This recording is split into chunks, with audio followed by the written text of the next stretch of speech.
নমস্কার বন্ধুরা, তোমরা সবাই কেমন আছো? আশা করি সকলে খুব খুব ভালো আছো। তো আমি কিন্তু একটু অসুস্থ, তোমাদের আগের ভিডিওতেও বলেছি, যার জন্য আমি ভিডিও কিন্তু ঠিকঠাক দিতে পারছি না। তো যার জন্য বাপের বাড়ি আমি বেড়াতে চলে এসেছি কদিন রেস্টের জন্য। তো সেখানে এসেছি, বাপের বাড়ি দেখো কুমড়ো গাছ হয়েছে, তো কুমড়ো পাতা রয়েছে। জামাইবাবু বলছে যে শিবু তুমি তো অনেক রকম কুমড়ো পাতা দিয়ে রেসিপি বানাতে পারো, তো চলো আমাকে কিন্তু কালকে অবশ্যই কুমড়ো পাতা দিয়ে বড়া খাওয়াতে হবে। তো যাই হোক, সুস্থ আমি আগের থেকে একটু অনেকটাই হয়েছি, যার জন্য মানে রেসিপিটা বানাতে পেরেছি আর তোমাদের সামনে আনতে পেরেছি। তো তোমাদের একটা কথা বলি, যে এই যে আমি রেসিপিটা বানাচ্ছি, তোমরা হয়তো অনেক ভিডিওতে বলেছি বানিয়ে খেয়ে দেখো বা কিছু, তো এই ভিডিওটা তোমরা দেখে অবশ্যই এইভাবেই বানিয়ে খাবে। তো অনেক রকমভাবে কিন্তু তোমরা কুমড়ো পাতার বড়া খেয়েছো, রেসিপি খেয়েছো, তো এইভাবে তোমরা অবশ্যই খেয়ে আমাকে জানাবে যে কুমড়ো পাতার বড়াটা কেমন হয়েছে। আর এ দেখো, ডিম দিতে গিয়ে কি করেছি আমি পুরের জন্য, একটা ডিম ঠিক দিয়েছি, দ্বিতীয় ডিমটা দিতে গিয়ে যেন কী হয়েছে, ফেটে গিয়ে ওর মধ্যে খোসা পড়ে গেছে। তারপর কী করবো, খোসা ওই দেখো খোসাটা পড়ে গেল। তো যাই হোক, আস্তে আস্তে কিন্তু সেই খোসাগুলোকে আমি তুলে নিয়েছি।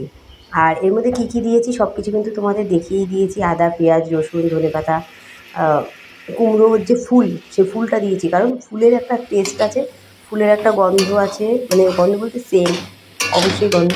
তো সেটাকে কিন্তু আমি অ্যাডজাস্ট করে নিয়েছি ডিমের সাথে, বাকি সব উপকরণের সাথে। তো এটা কিন্তু খেতে ফাটাফাটি হবে বন্ধুরা। তো দেখো আমার পুরটা দেখো কেমন হচ্ছে, তোমরা আশা করি পুর দিয়েই ভাত খেয়ে নিতে পারবে। তো পুর দিয়ে ভাত খেয়ে নিতে পারবে। তো এই পুরটাকে যদি আমি কাজে লাগাই আমার কুমড়ো পাতার বড়াতে, তো এটা কিন্তু আরও অনেক অনেক সুস্বাদু হয়ে যাবে। এই দেখো আমার পুরটা পুরোপুরিভাবে তৈরি হয়েছে, মানে আমার জামাইবাবু মুখে দিয়ে বলছে এটা কী রান্না করলে শিবু, এ তো মাছ মাংসও দিয়ে থাকবে, উফ এই দিয়েই তো ভাত খাওয়া হয়ে যাবে, আর কিচ্ছু লাগবে না। আমি বলছি জামাইবাবু একটু ডাল দিয়ে আরও ভালো লাগবে। তো জামাইবাবু বলছে ডাল দিয়ে খাবো সেই জায়গাটা কোথায়, আমি তো এই দিয়েই মানে আমি খেয়ে নিচ্ছি।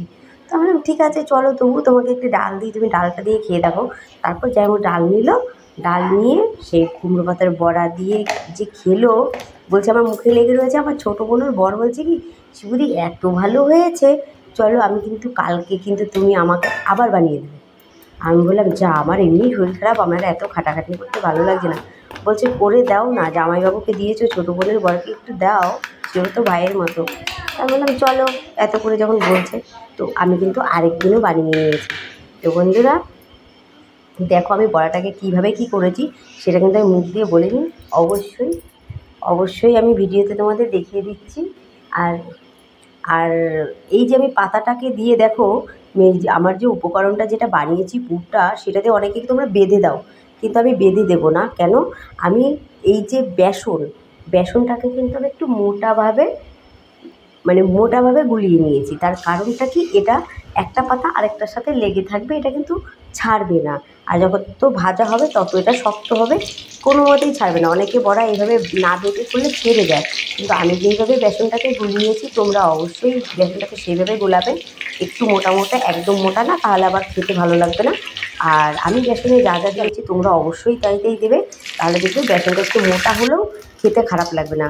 তো বন্ধুরা আমার ভিডিওগুলো যদি তোমাদের একটু হলেও ভালো লাগে, তো চ্যানেলটাকে একটু লাইক করে সাবস্ক্রাইব করে আমার পাশেই থেকো। আর আমি হয়তো সবার মতো অত সুন্দর ভালো করে বলতে পারি না, আমার কথায় যদি ভুল থাকে তাহলে অবশ্যই ক্ষমা করে দেওয়া। সবাই সুস্থ।